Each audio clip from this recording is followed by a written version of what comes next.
Okay, so let's look at another post on Korea's Eternity microsite. So, character tone correction story.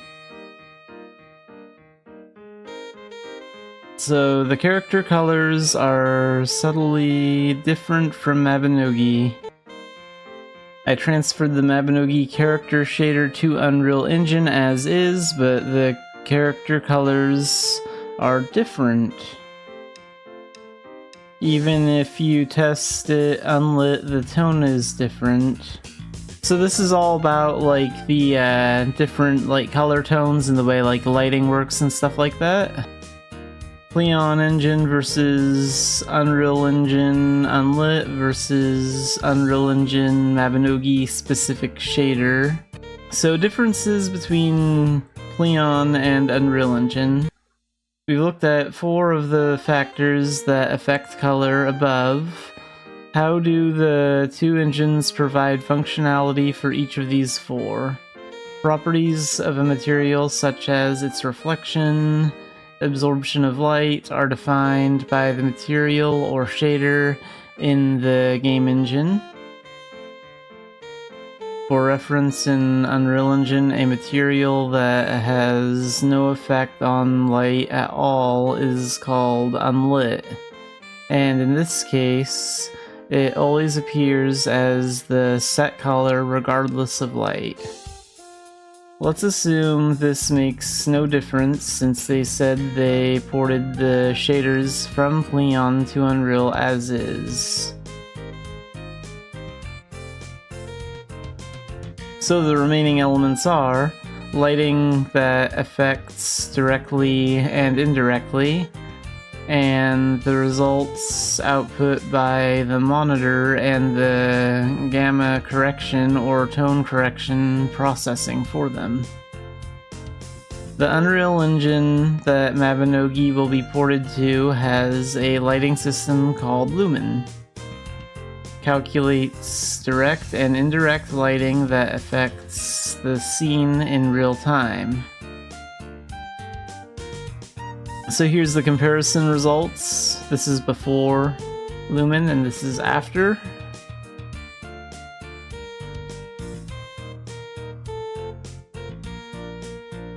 And you can see the difference, how like this one's darker a little bit and this one looks a little bit brighter.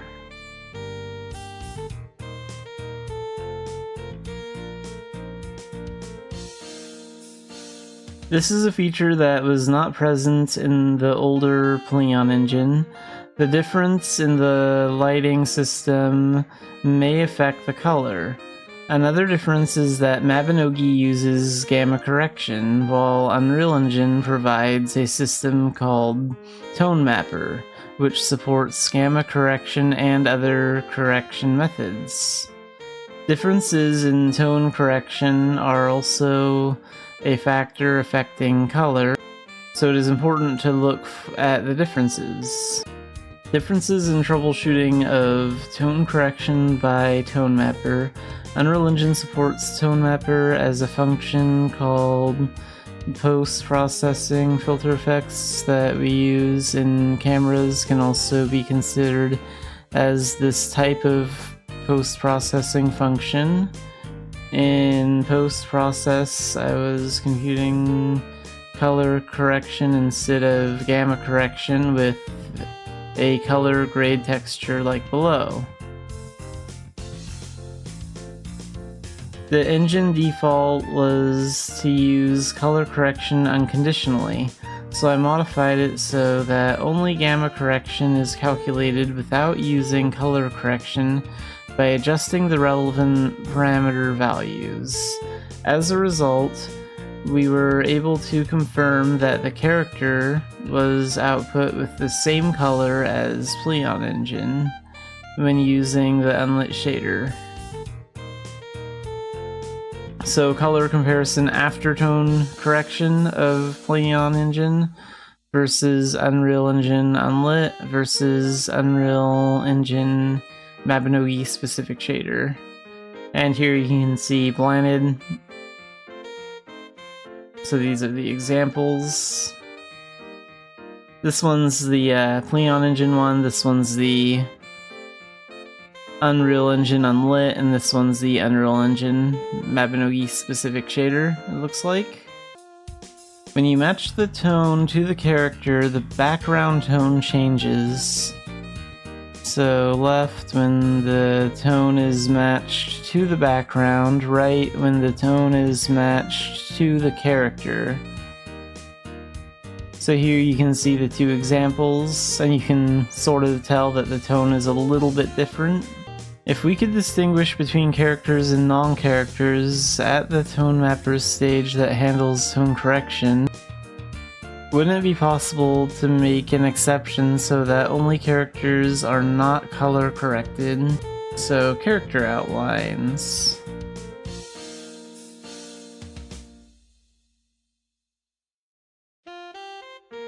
Character mask information recorded separately when drawing the character outline. And here you can see an example right here. With this character identification mask information, we were able to add the ability to adjust bloom separately for each character, as well as tone map correction. Control character specific tone map parameters. So from left to right we can see this image of Dailies and how it changes with each tone being adjusted. And then down here we have character specific bloom parameter control. Lighting calculation differences and troubleshooting.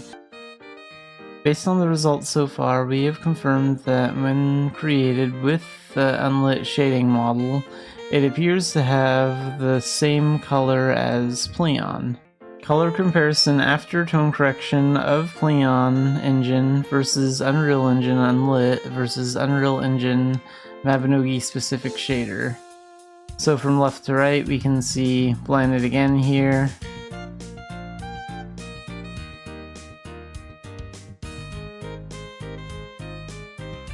However, the character on the right that uses the Mabinogi specific shader still appears with different colors.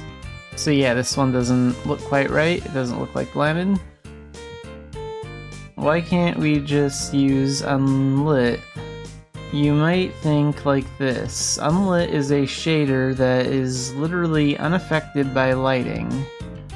So whether or not the character goes under the shadow of the tree, the fake lighting above will always be visible. Yeah, I can see how that could be a problem.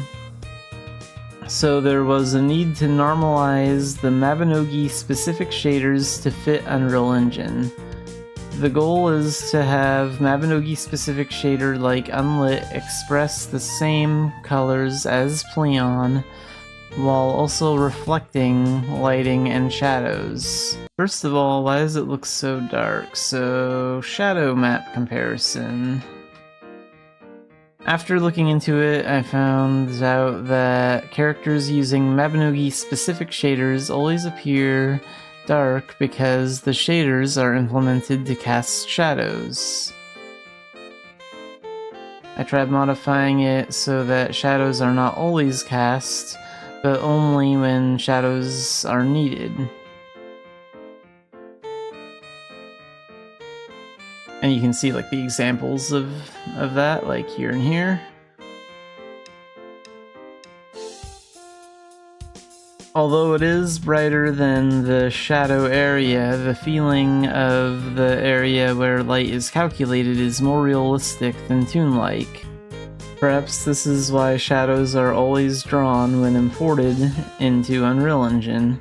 In order to maintain the feeling of toon shading, I recorded the character's shadow color separately, and since it would be a waste to play with buffers not used in toon shading, I changed them to record lighting color and reflected shading results. Before editing, only lighting colors exist, versus after editing, separate the shadow color and lighting color, then synthesize in tune style according to the shade. Shadows and basic lighting calculations are now guaranteed to be computed the same way as in Pleon engine. And here you can see like a character running, and how her shadow vanishes when she runs under the tree, but when she runs out from under the tree, you can see her shadow. So this just gives you an example.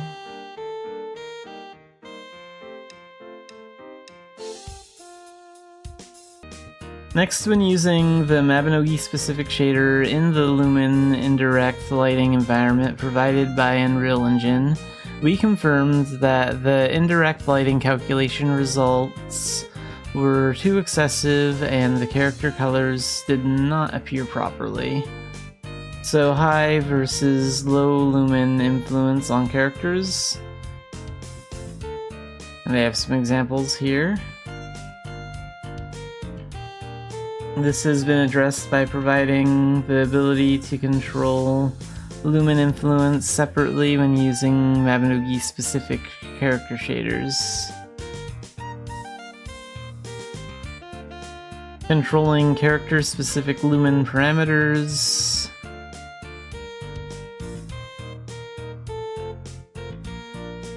So you can see how like the lighting is changing in this picture. And like the hair color and everything like that as they like adjust the settings for that.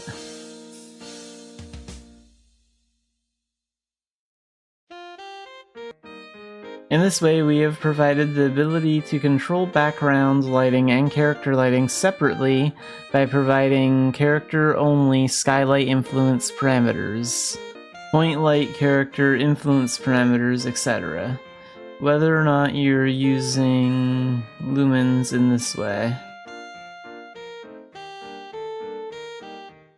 You can now set character-specific lighting separately from background lighting settings, allowing you to control the character's color tone without it looking too different from the background lighting.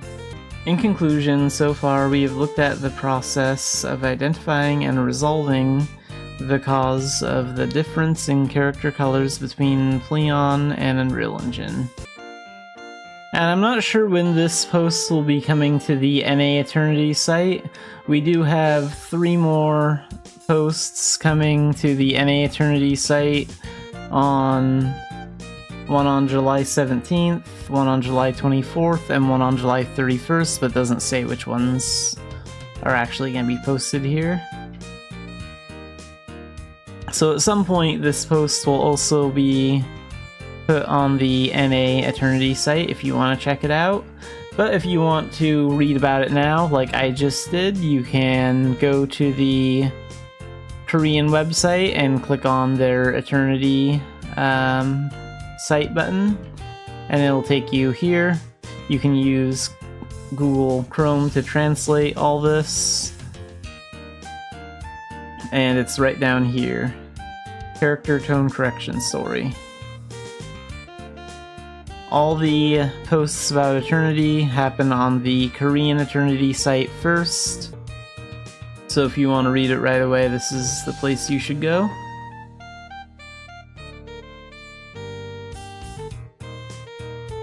But it should be on the NA site by the end of July anyway.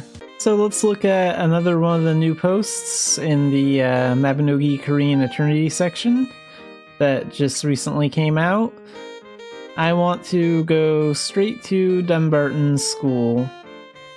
So what do you think of the new Dumbarton that was briefly shown at the showcase?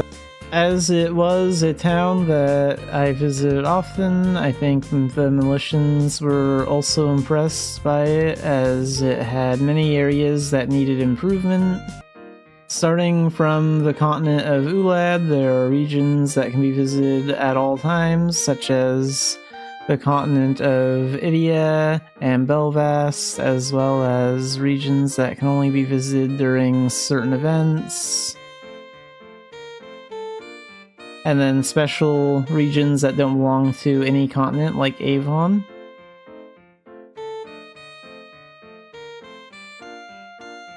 And this area is like at the end of Saga 2.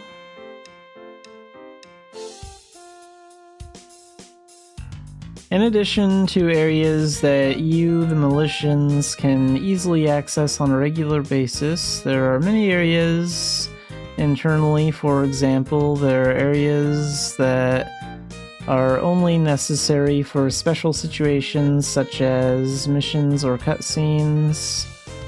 There are also areas that cannot be entered on a regular basis and can only be entered when carrying out a special quest, such as the mainstream. Due to various limitations in the existing Leon engine, there were cases where similar looking areas were composed of multiple areas. There were also quite a few one-time event-only areas that were no longer used.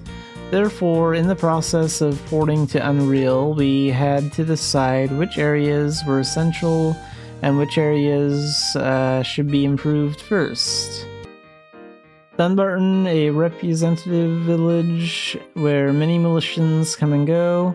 The development room also poured out various ideas to improve Dunbarton to make it richer and more convenient.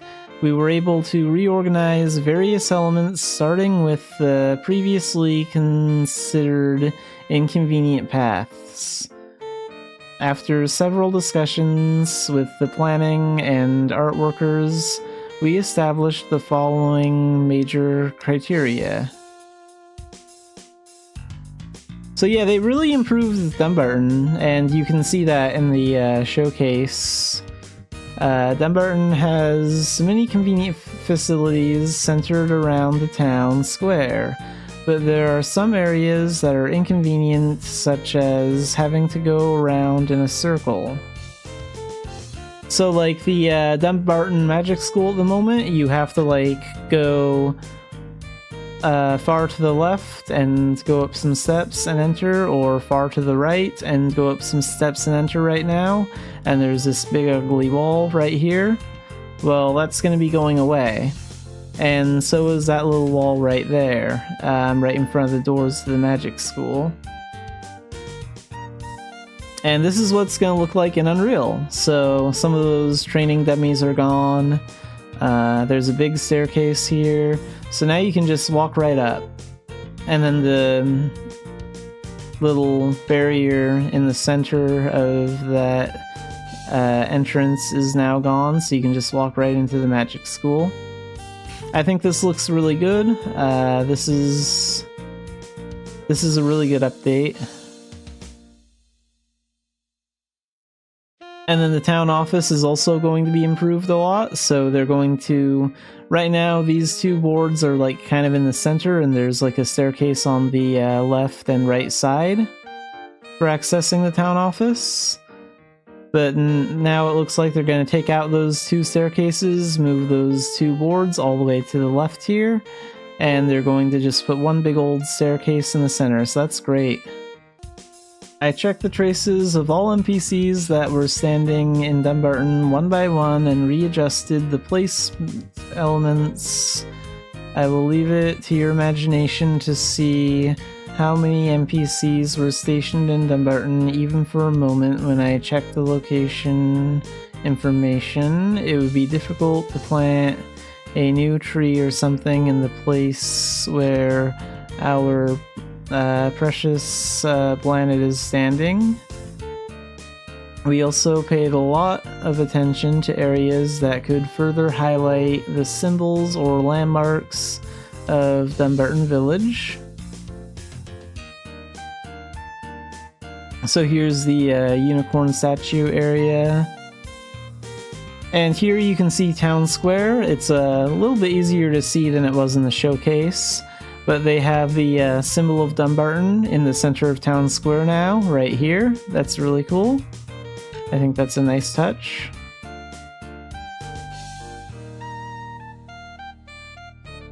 As you trade, you can see that the symbol of Dunbarton is a unicorn through the icon. The location of the Unicorn Square, where enchantments were entrusted long ago and concerts were held, has been moved to the center, and the stone statue has been upgraded. Okay, so this is gonna be like a different statue then. The central square where everyone gathers has also been beautifully engraved with the unicorn symbol, which again you can see right here. That looks very nice. The buildings that play important roles, such as the bell tower and the government office, have also been rebuilt larger and more splendidly. The small garden and trees in front of the cathedral have also been arranged more beautifully. It would be even more enjoyable to gather with the guild members at this place overlooking the town square below. So yeah, this area looks very nice.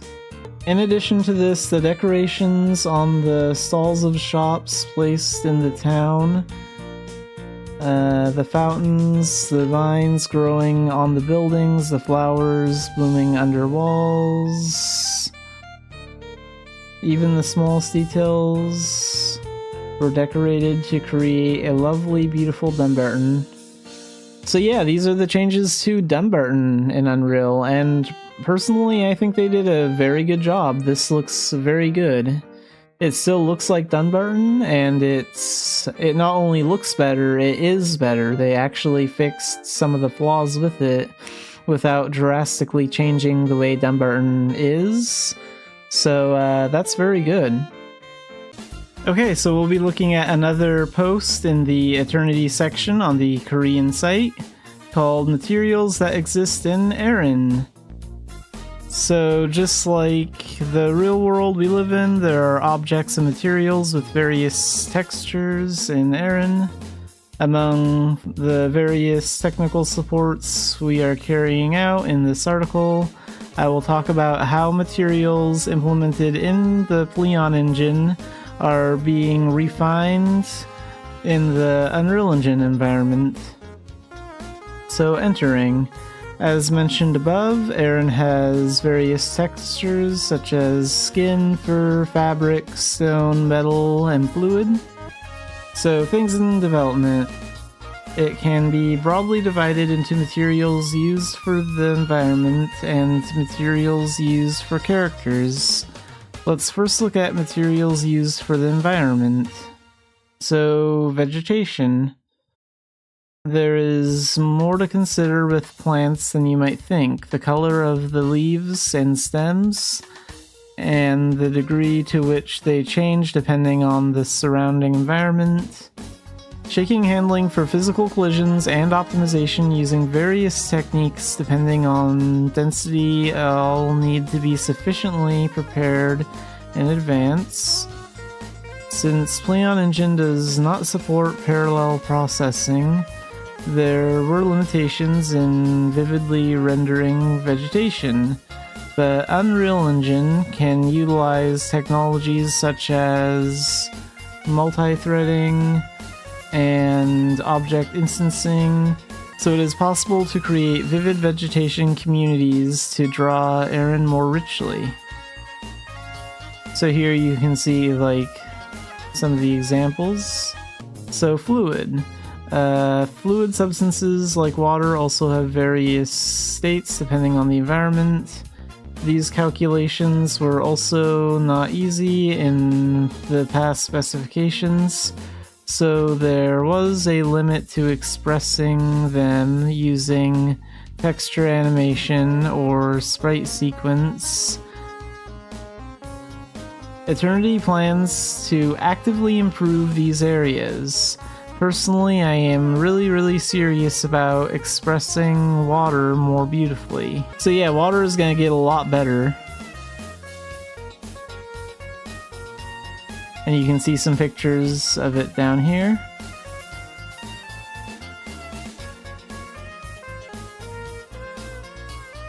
Translucent object.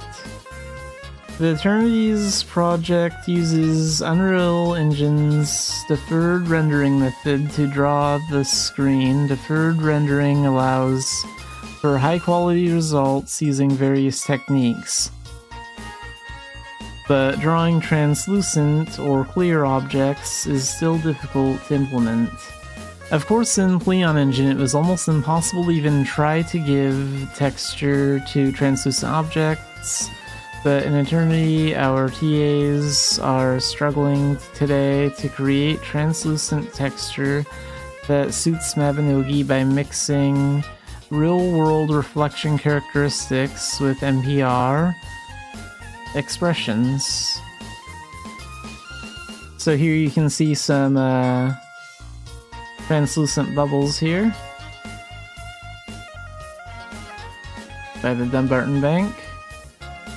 So dying. In Pleon Engine we used a unique parameter called illumination color that only exists in 3D's Max, a 3D authoring tool for dyeing things.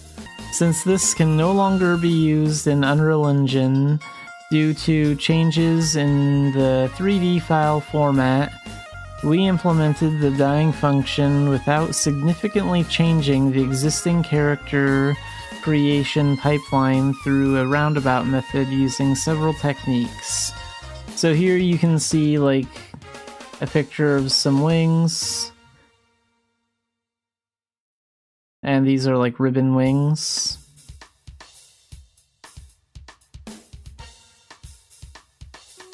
And here we have a fox, so hair. And they're using a fox as an example for that. There are many ways to express fur, but we wanted to draw it only with materials while minimizing modifications to the existing model. In the current Mabinogi, fur is expressed with textures carefully created by artists, but it is not enough to convey the sense of volume. So we are currently developing so that various fur textures can be expressed. Ultimately, we want to give Pan abundant and realistic clothes.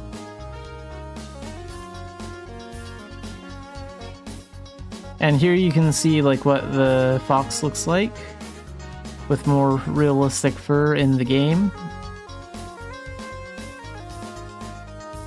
So in conclusion, I briefly introduced the main materials under development.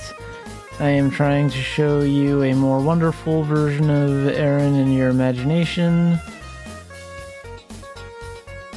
So yeah, this was pretty good.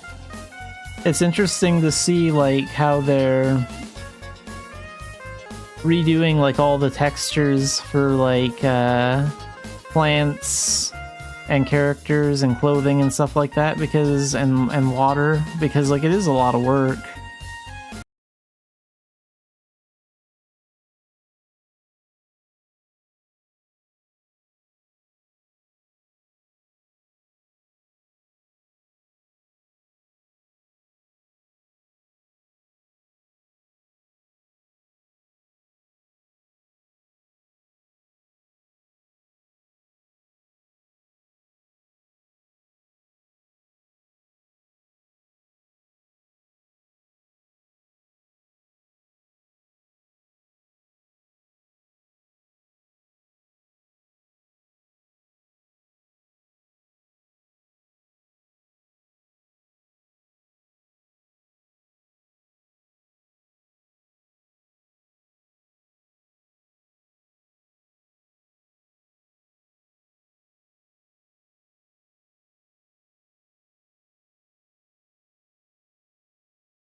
Alright, time for Mabinogi today.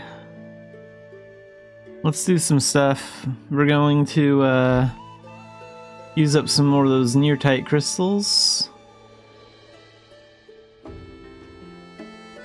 I still have these 5, and then I have these 3 right here, so we'll do some tech stuff later today.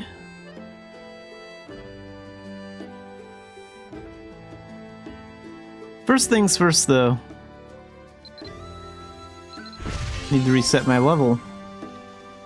And switch to Forbidden Alchemist for a little bit. And we're gonna get to level 200. We're gonna get to level 60, then we'll do Baltame mission.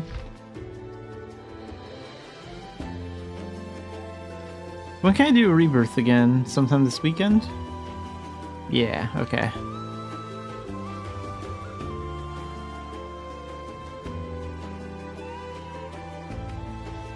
Well, where to start today?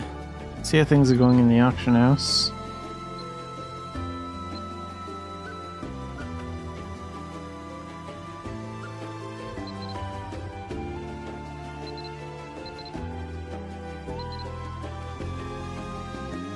I still got the Star Whale, but the other pet's looking pretty good.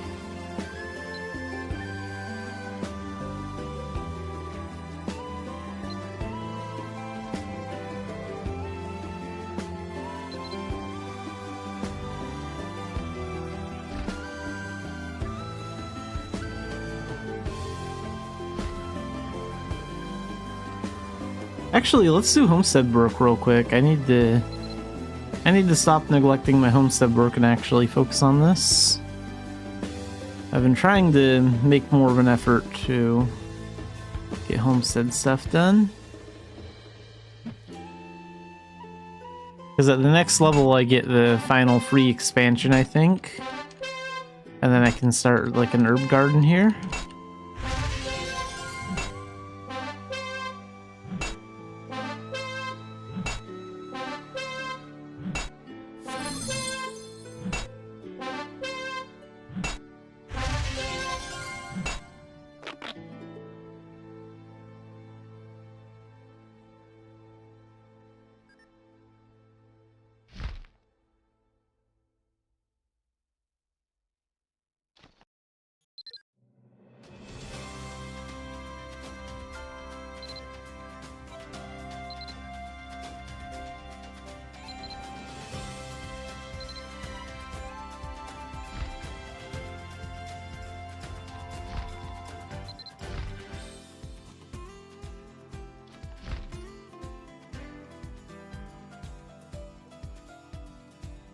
Okay, I don't think I have any of those golden homestead items that gives like 500 con. I thought I might have one left, but I guess not.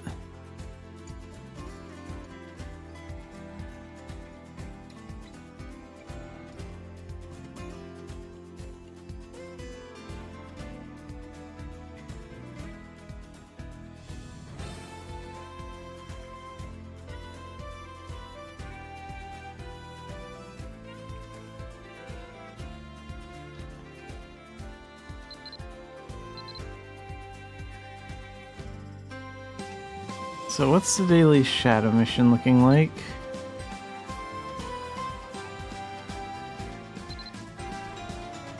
Defensive battle. Sulfur spider. Boring. Let's do event stuff first.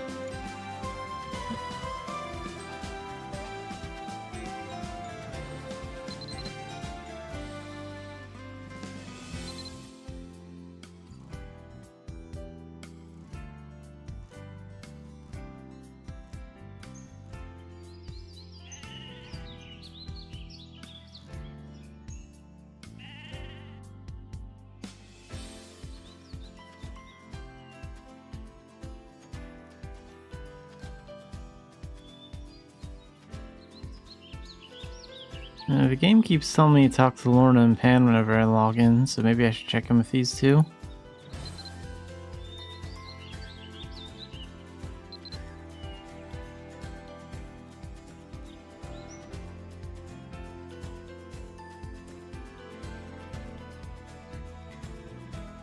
Well, that might be things to say. Let's see, what about...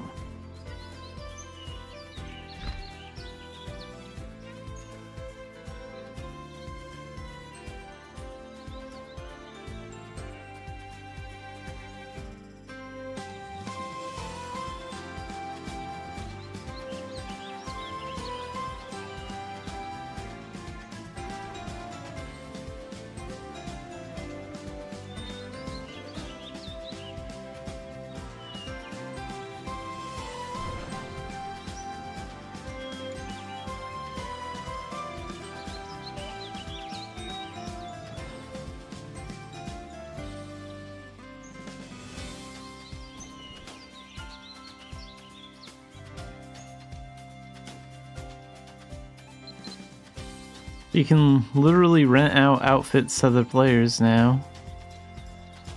Huh.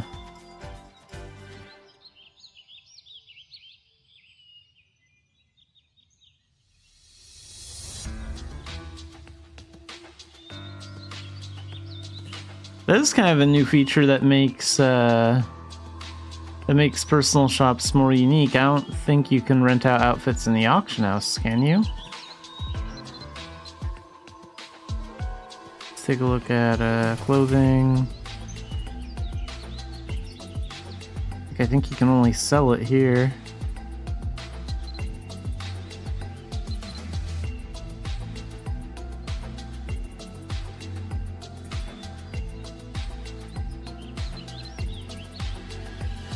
I think there's a big market for like renting out outfits for anyone that has like a lot of crossover outfits.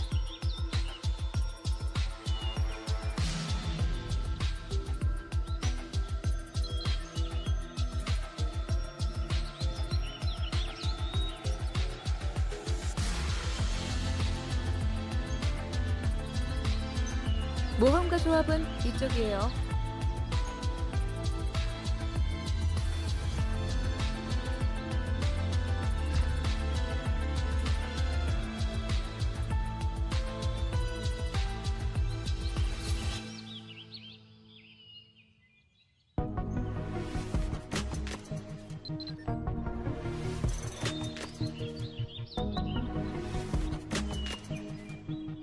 Okay, so what's the new event quest up here?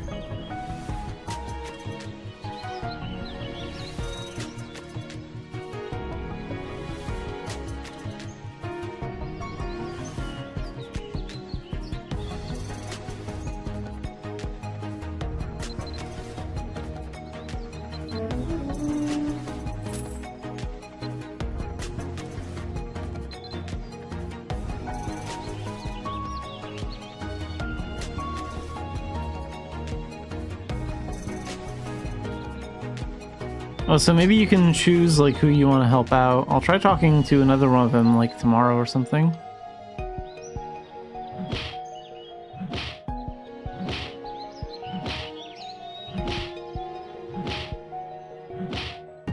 Green gem.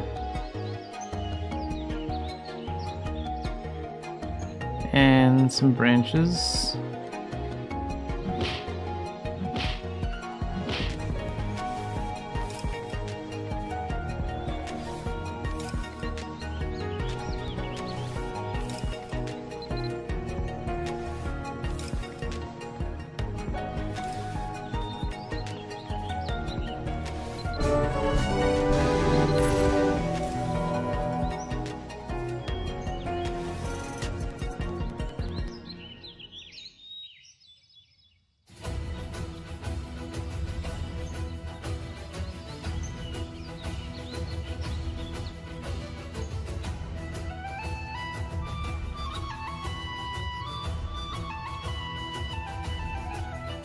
Okay, let's go do Shadowcast City or something.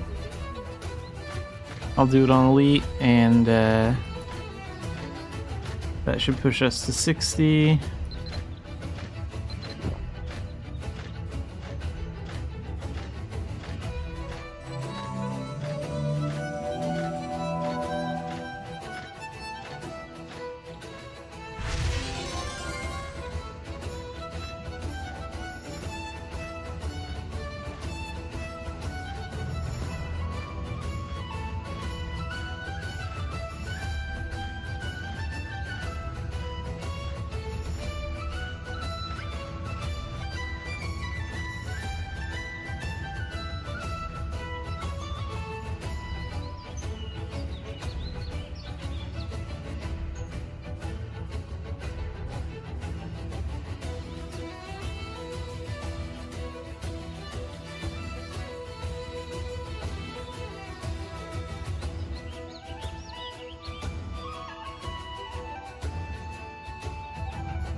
And we're gonna need this after.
Okay, so not quite enough to get to 60, but we can do one more run like that. Still have one more Shadow Mission pass.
Alright, so let's get a belting crystal with this. And gonna use that.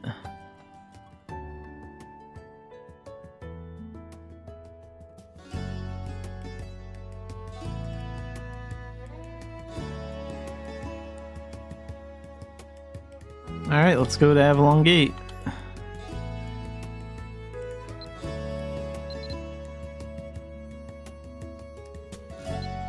Forbidden Alchemist is level 16 now. So maybe 19 or 20 by the time we're done.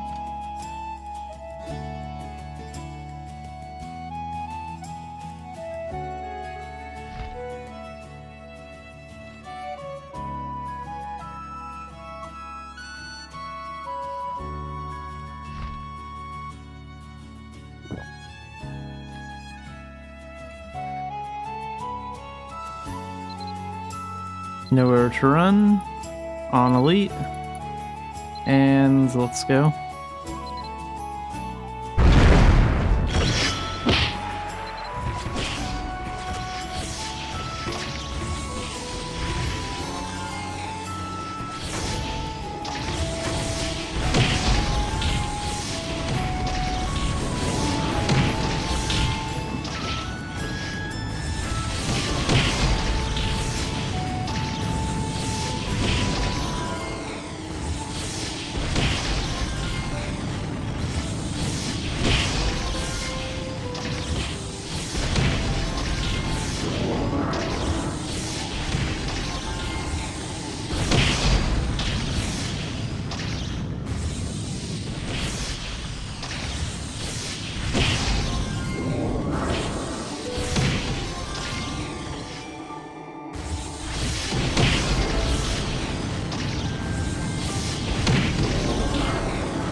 And level 200.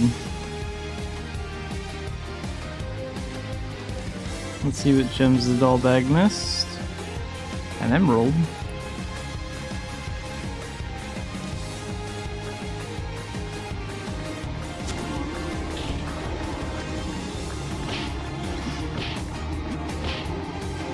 Stuff over here.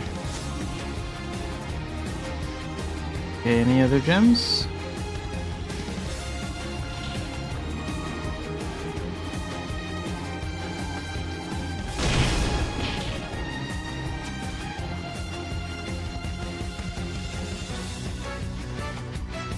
Alright, that's good enough.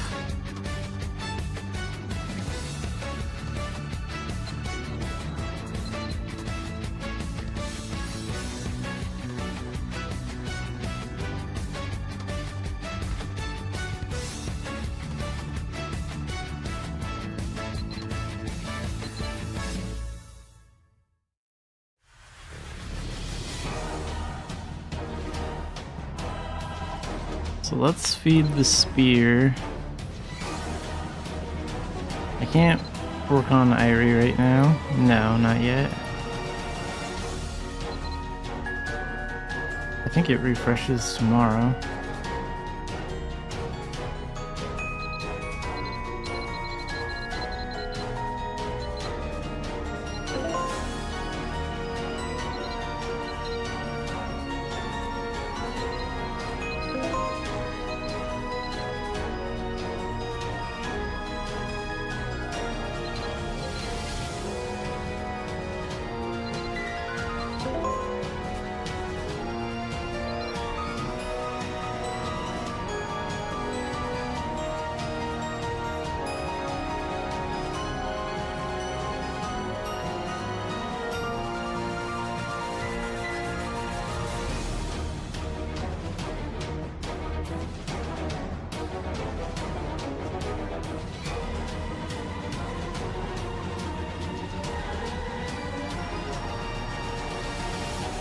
I guess we'll do text next.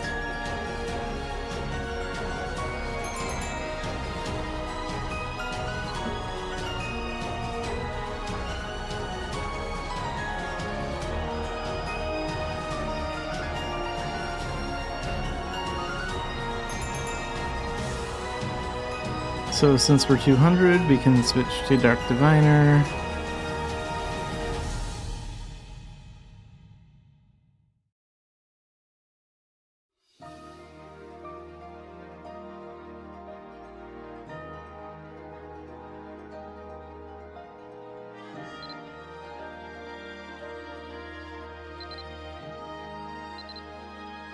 Oh, you can't switch Arcana and Avalon Gate. Avalon Gate is a flawed area. Big mistake to make that a single player zone.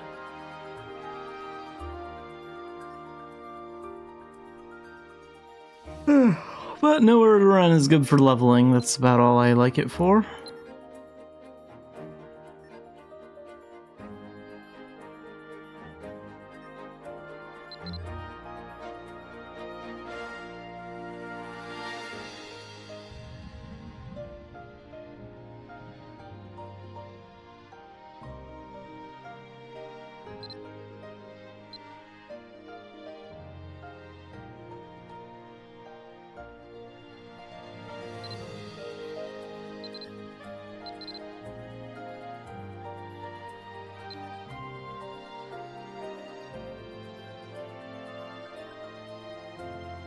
So what do I even want to work on with my techs?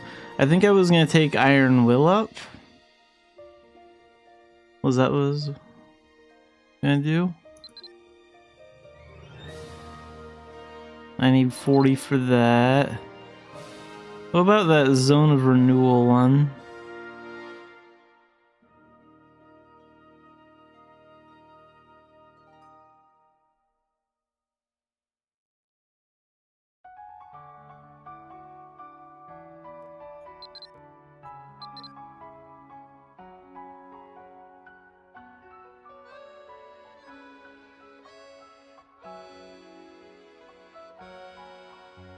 Defiance. Oh, we actually have like half of what we need for that. No, actually, let's do this. Let's use the 3 times near type that I have here to get the remaining ones I need for Defiance. And we'll level that up.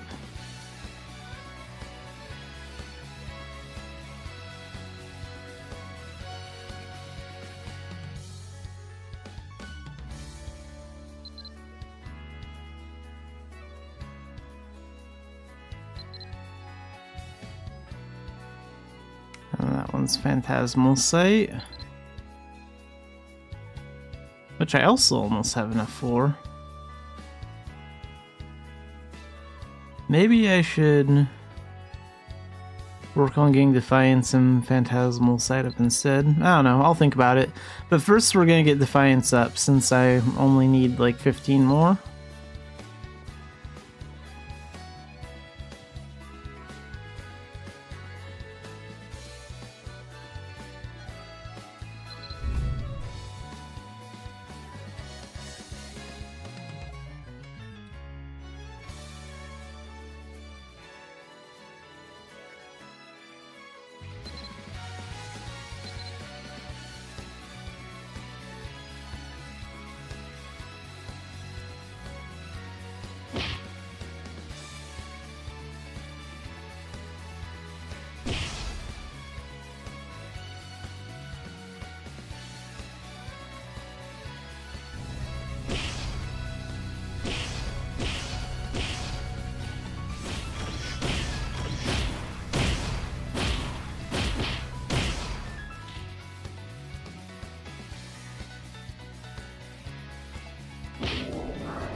Okay, so 2 more times before we can upgrade that Defiant skill.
Alright, that's round 2.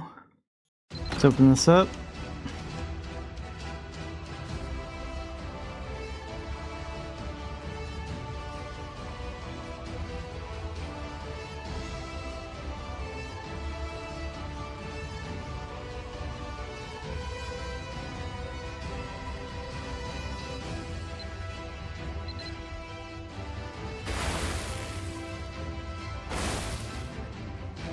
And round 3.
Okay, let's put these checks over here for now.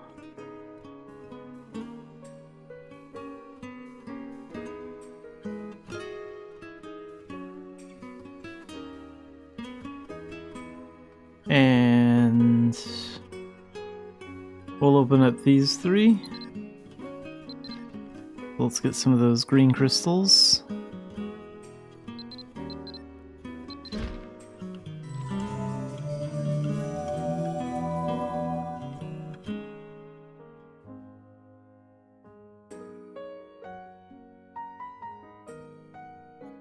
Defiance level 6.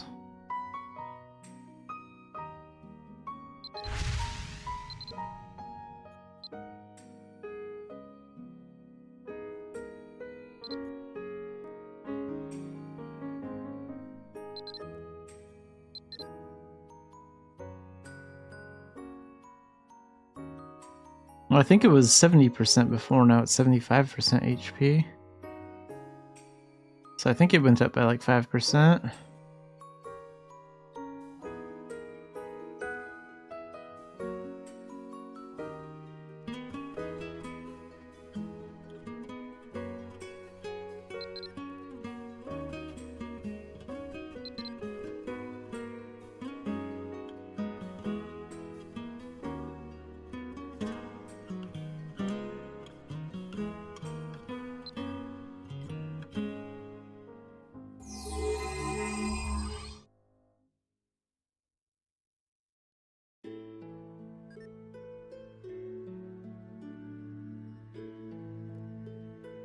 Oh, if I click on the cards, it just goes right to that card on the list. That's cool. I had not noticed that until today.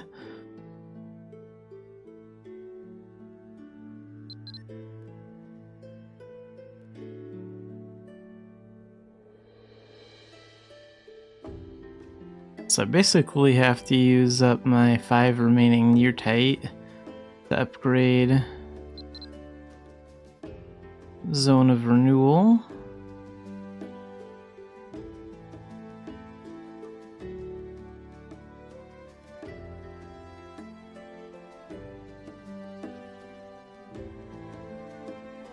And Phantasmal Sight. Would take one more clear. Well, I might pick up the Crystals of Discipline that I need for that just from the chests without having to use those boxes, since we only need 3 more of them. We're gonna make the other 5 runs and we're gonna get Zone of Renewal up.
Alright, one more time. Oh wow, that one had a lot of smoldering thread.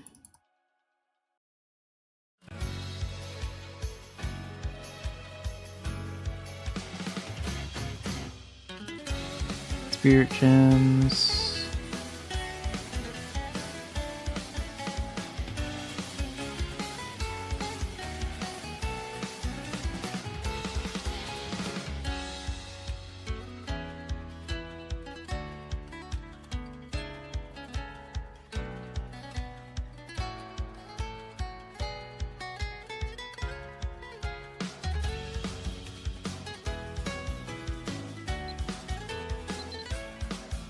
Let's do the last run.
And done.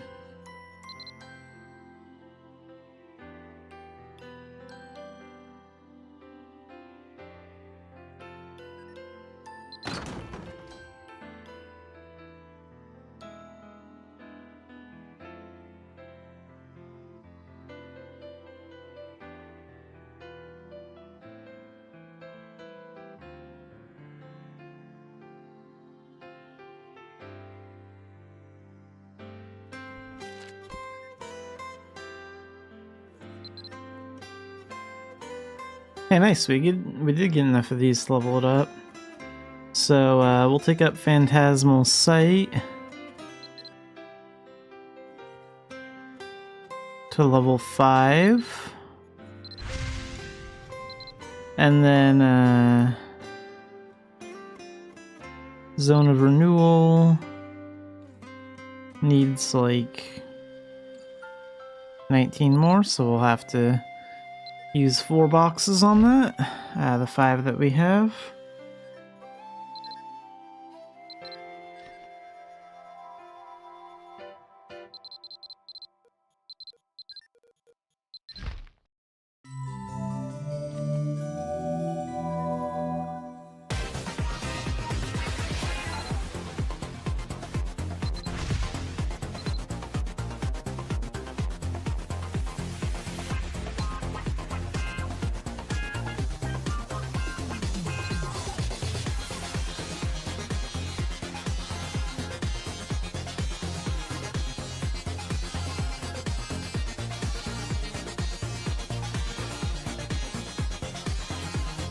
I need to start doing dailies again so I can get some more discipline crystals.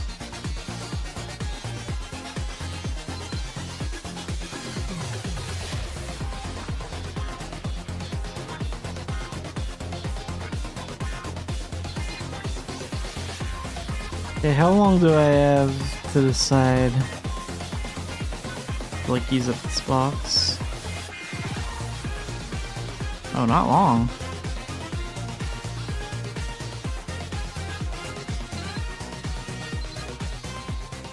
Let's get some of those red ones.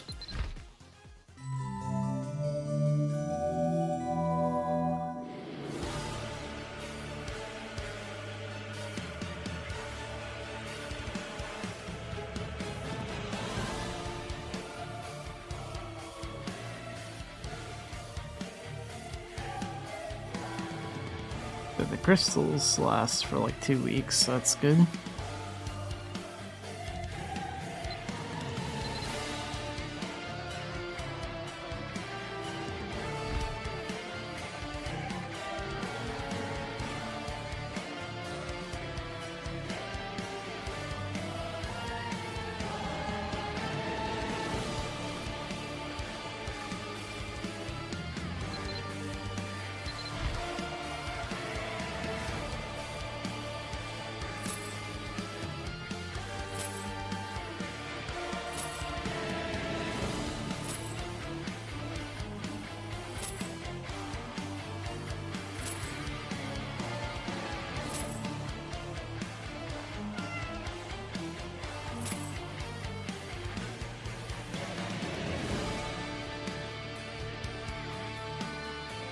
I think that was all the checks.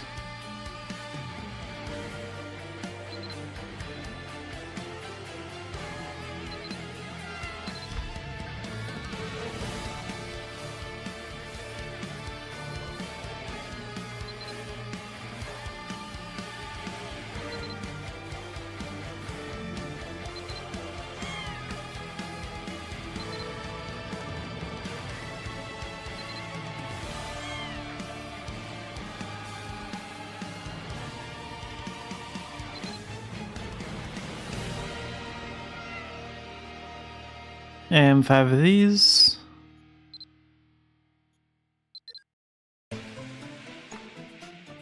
And this.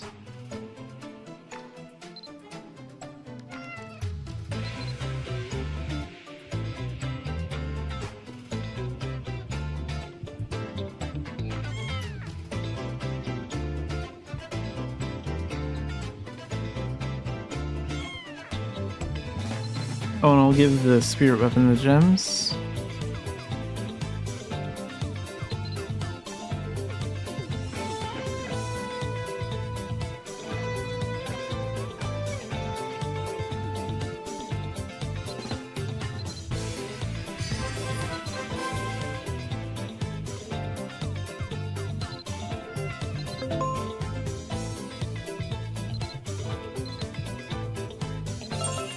Raise that bond up by 30.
Okay, so if I find those enchanted fog orbs for her, I can get a new technique.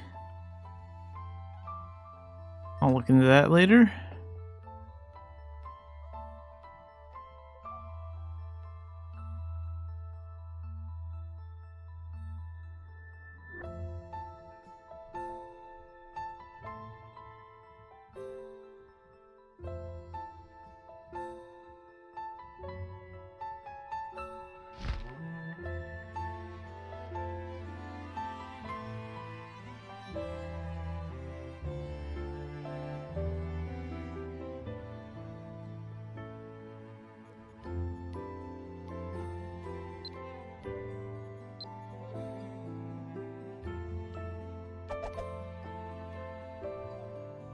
And let's switch to Arsenal Gunner. Because we're gonna do the Veteran Dungeon. Go get that. How much summon time does the Pandal bag have left?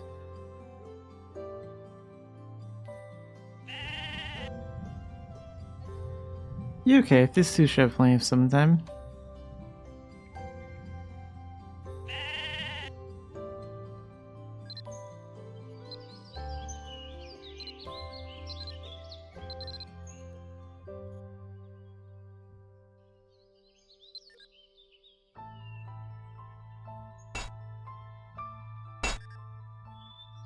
So what's the Veteran Dungeon today?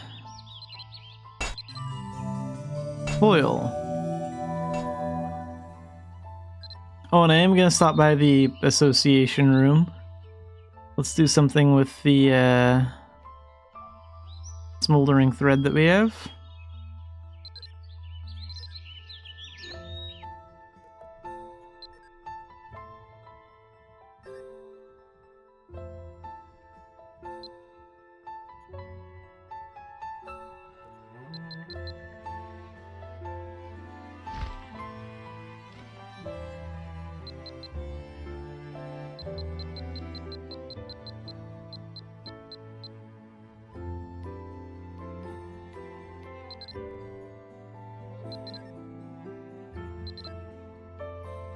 There, that's most of what we have.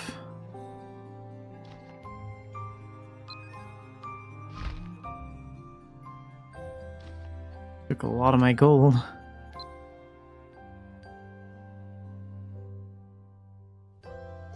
Pricey, pricey, pricey.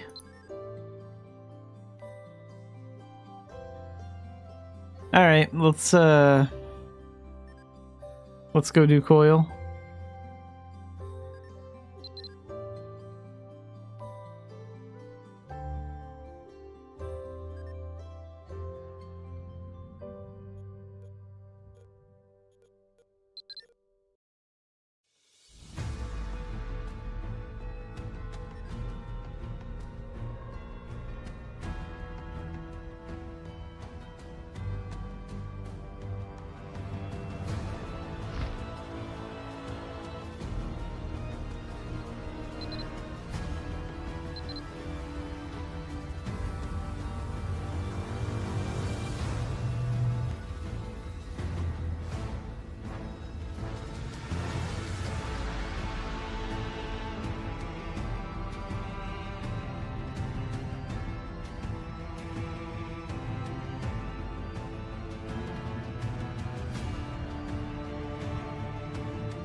I actually just noticed I have one more of these little Arcana bullet things.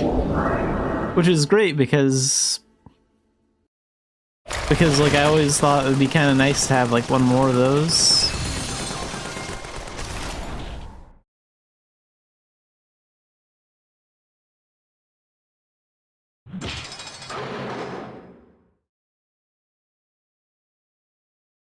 So I guess those do go up. That was probably from using all those crests.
Alright, time for the boss.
Okay, let's do that, and let's get him with this. Oops.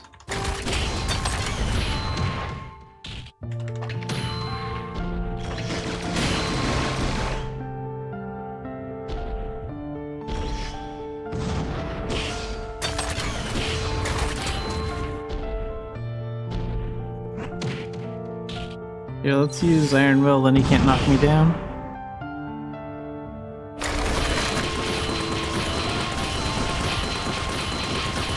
That's a good way of getting with that. You can't do anything about that.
Put him on ice.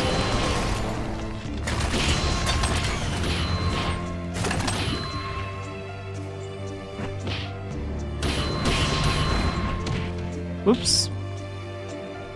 You got me there.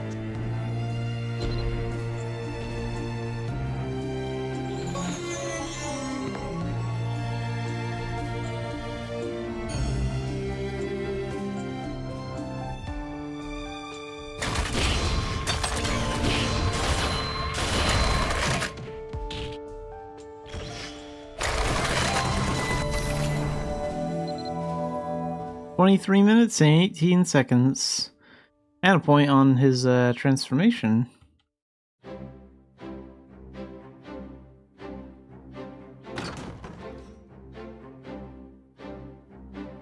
Gems, Spirit Gem, Smoldering Thread, Unlimited Veteran Foamer Pass, Recovery Potion.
And let's go do something about all that smoldering thread.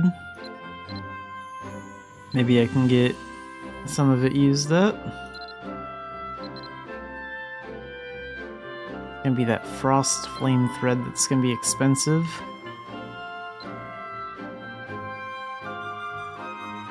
We have 253k. So yeah, I think I can get all these done. Perfect. 18 more, and we also need 10 frost flame thread. I think they're 100k per crest for those.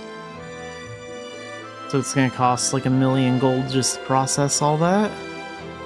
Wow. Pricey, pricey, pricey, pricey. How much does frost flame thread go for now? Frost flame thread. Oh, that's not as bad as I thought. Really? I thought this would be way more expensive.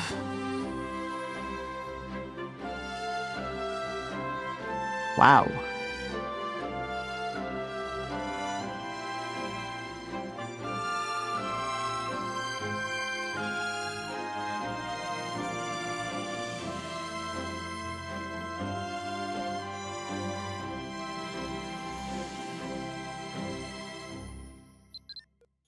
I'll purchase that.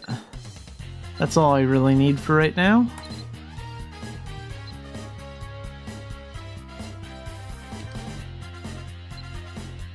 But actually making the crests...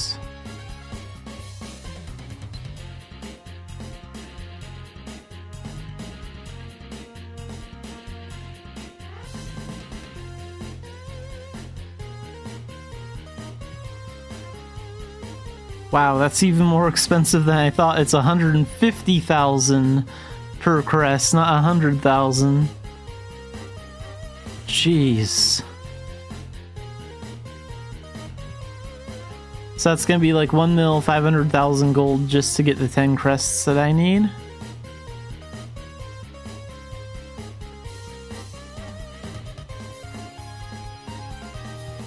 That is not cheap.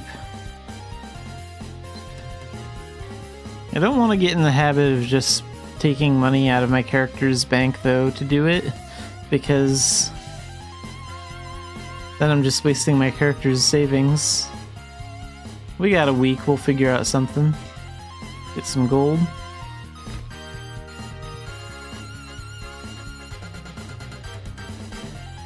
Let's put this over here. Like, we got 5 days, 6 days.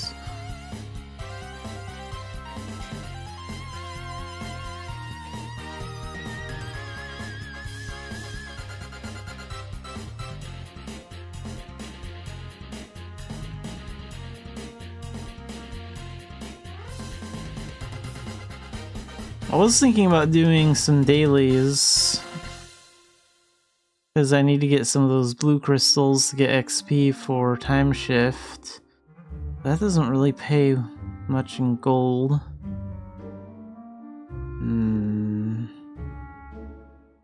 Nah, we'll focus on getting the gold we need like early next week for these frost flame threads. Yeah, we're gonna do a couple of dailies. It's been a while since I've done my usual run of daily quests for adventure seals, so we're gonna do that. Let's go to Cobb.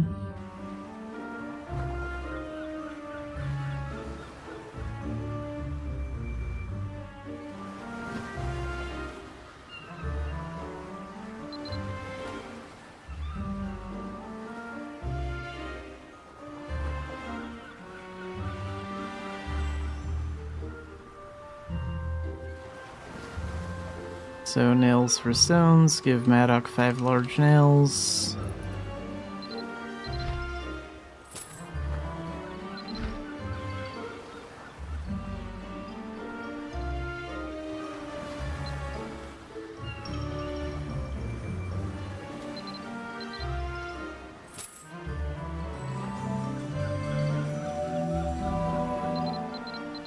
Give Manolin a striped marlin fish. It looks like we get 100 of those discipline points.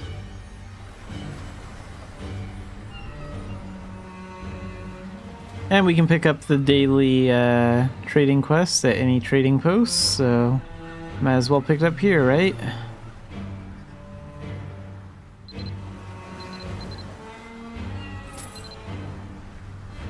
Make some ducats doing some commerce. Sure, why not? And let's go to Belvast real fast and pick up Kinu's Revenge. Which is always take down one bandit boss ogre while doing commerce, so that has to be somewhere in Ulad. His foamers don't appear in Idia.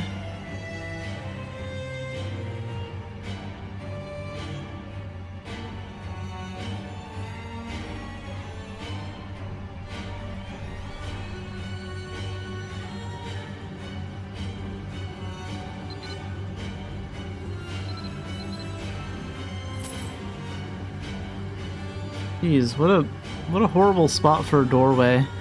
If I lived in that house, I'd be so worried about just accidentally like walking out that door and then falling on the ground.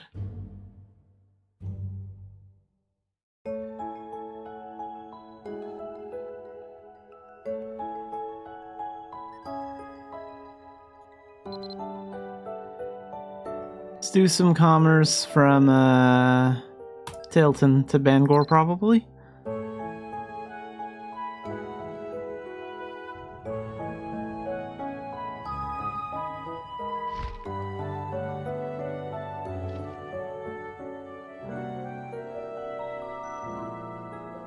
Well, actually, I've never tried using Arsenal Gunner for commerce before. I'll try it. I think I'd prefer to use Magic and Dark Diviner for commerce over using Arsenal Gunner. I'll try it out.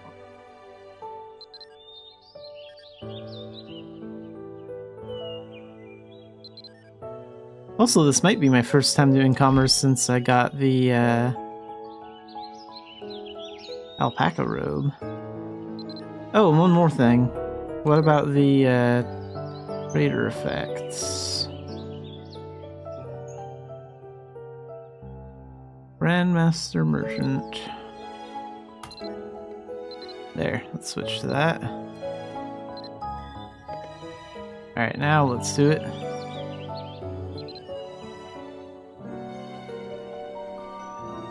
So 304 at Bangor, 327 at E-Main.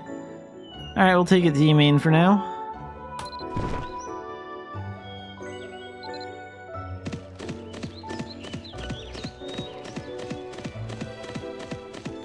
Now let's see how Arsenal Gunner does with commerce stuff.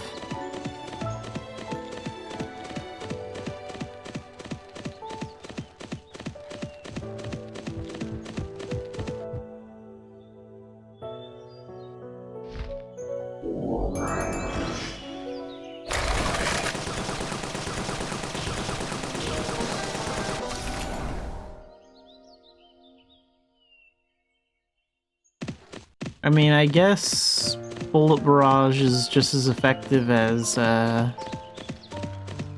Thunderblight would be for commerce.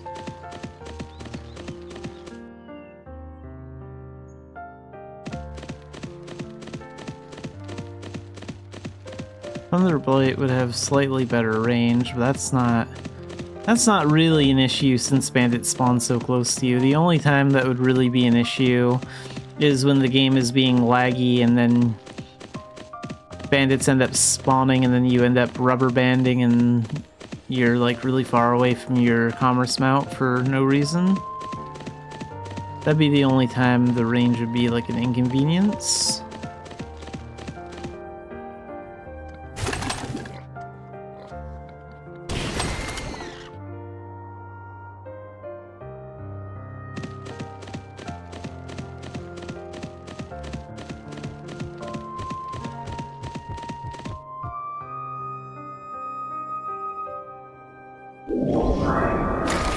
There's the bandit boss ogre, he's down. And then these guys.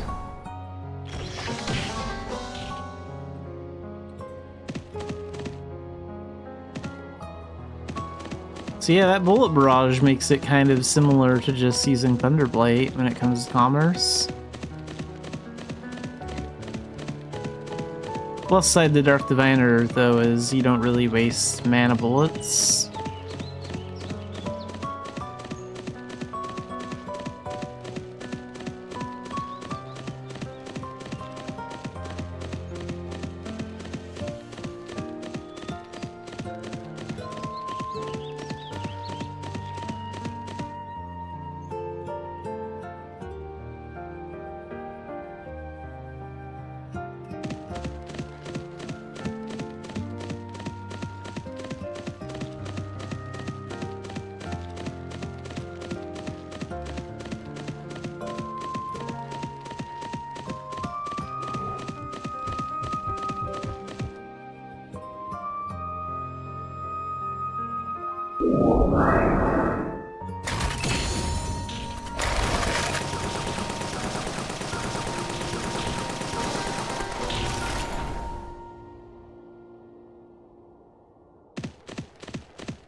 Be interesting to check that out on some Master Bandits.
So, are we still going to E-main with this?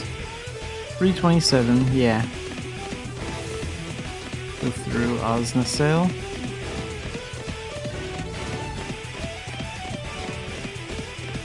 I would dedicate some time to Stardust, but Stardust costs a lot of gold too, and like, I'm currently spending all my gold leveling up Arsenal Gunner, getting all of its crests, so that's more important to me at the moment.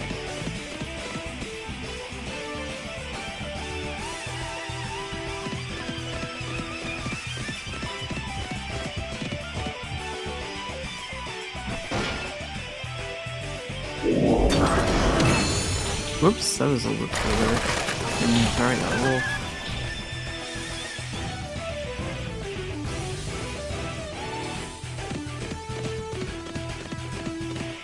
Yeah, I guess I'd say that Arsenal Gunner is actually really good for commerce. If you don't mind, like, wasting the mana bullets on it is all. That's the only inconvenience I can think of. Like, I'd probably want to use Dark Diviner more just to, like, save on mana bullets a little bit. But there is something that's kind of satisfying about taking down bandits with dual guns instead of mage powers.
So these two are done.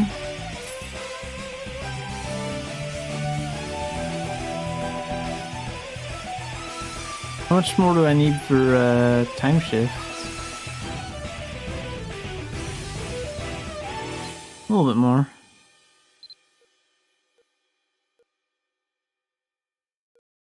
Not sure how many of those glorious crystals of discipline I have left. I think I have enough to like level it up one more level, but do those ones expire? Oh yeah, the bigger crystals expire too. Well, these ones don't. I have 95 of those.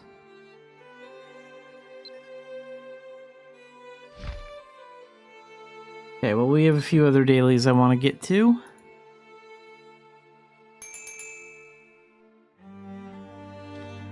So what's the gathering?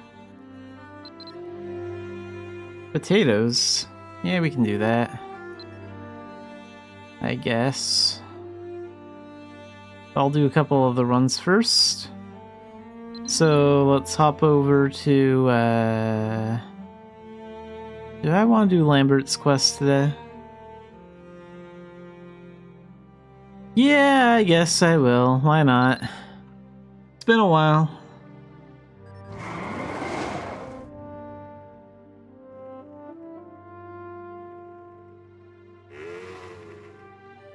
Let's go see Dr. Lambert, run some errands for him. It's a pretty long daily, but there's a bunch of other little daily quests you can do for Adventure Seals, like as you're doing this one.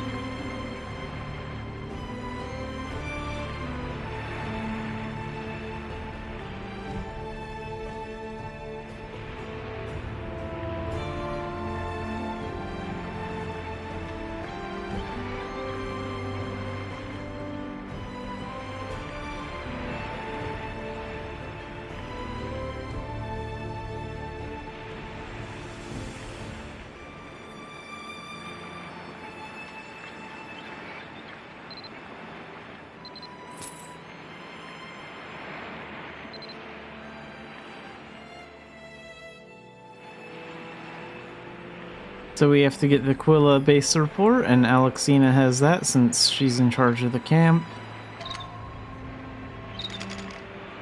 And then she also has the Ruin Discovery daily for us, which we're going to pick up from her.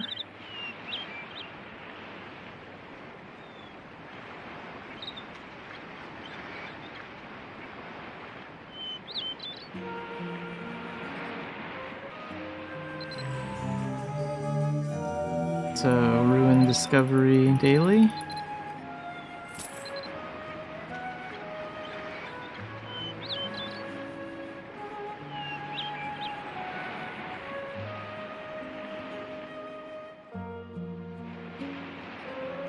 Let's go to the Human Merkmana Tunnel.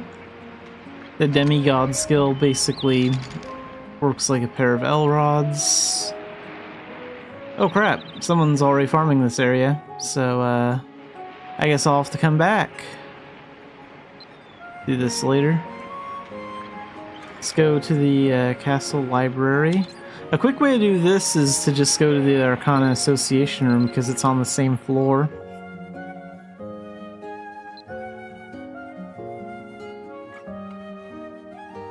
I wonder what they'll decide to do with these doors. These are the only doors that don't do anything now. The library is right here.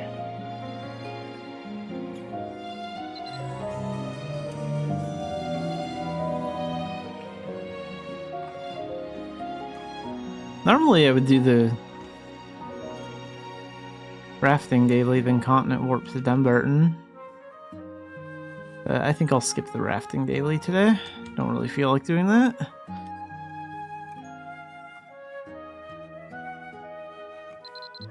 So off to Calida.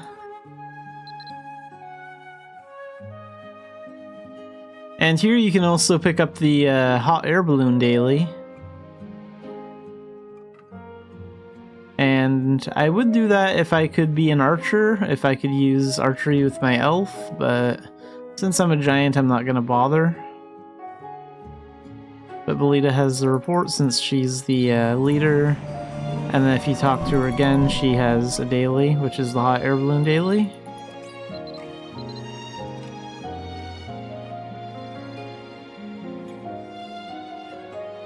And then we go take this stuff back to Lambert.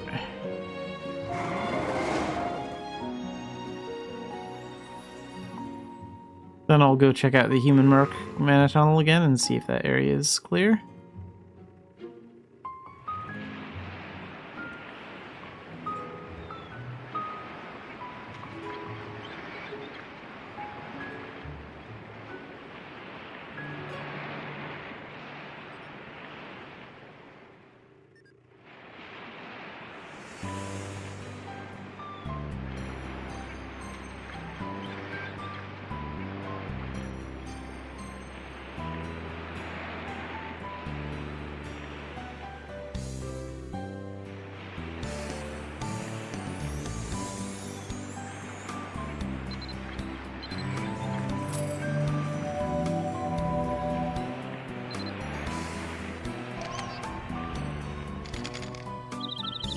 Okay, yeah, now it looks clear.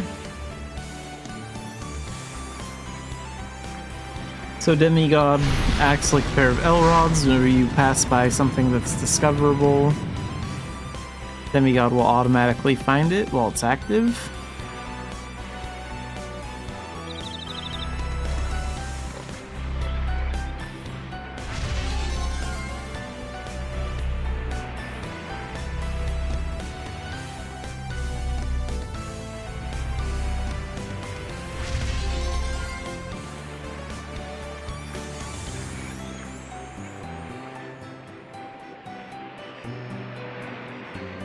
And then there's another row of sculptures over this way.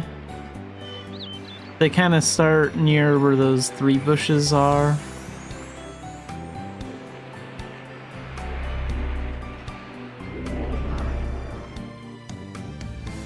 Oh, and that was just a random chest. Then we go this way. Then turn a little bit. Yeah, right in here. Those chests are random, but these sculptures are always here. Makes it pretty easy to level up your exploration level and finish the Rune Discovery daily.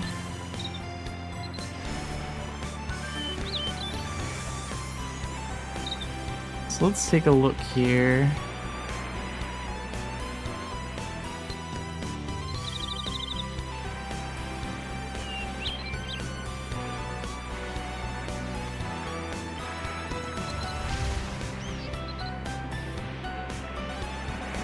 Oh, is 10 the max level?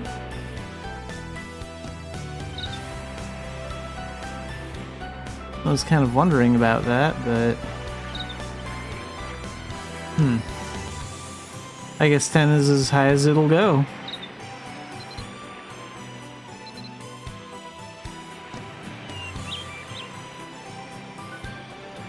Five resets.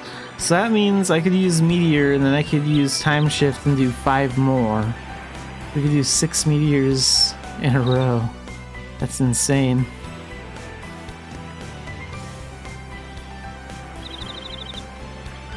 Seven if I make sure I time it right and get a boost around the time I'm using it.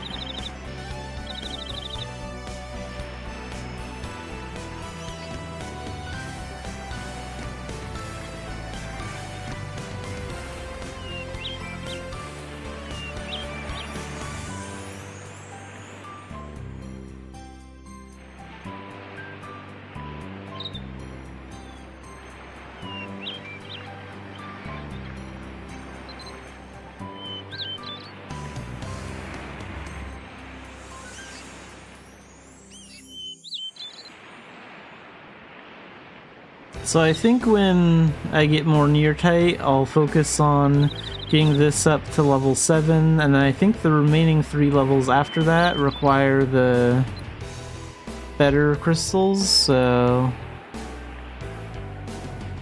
yeah, the virtuous ones. How many of those do I have? Like 10? And these expire in like 6-7 days, so yeah, next Thursday I should definitely focus on taking that up.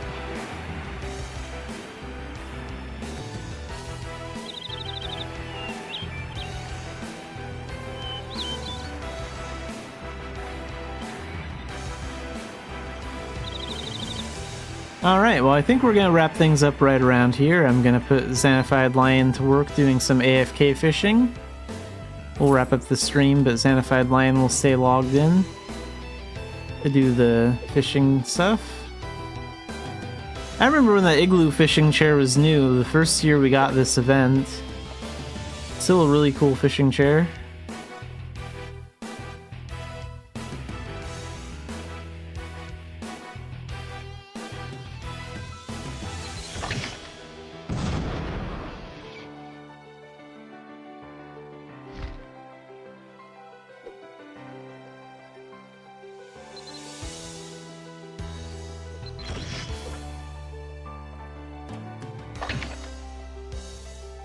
Oh, I need to be... I guess I don't need to be a little bit further back from it. Nice. Alright, well we will be playing Mabinogi again next week.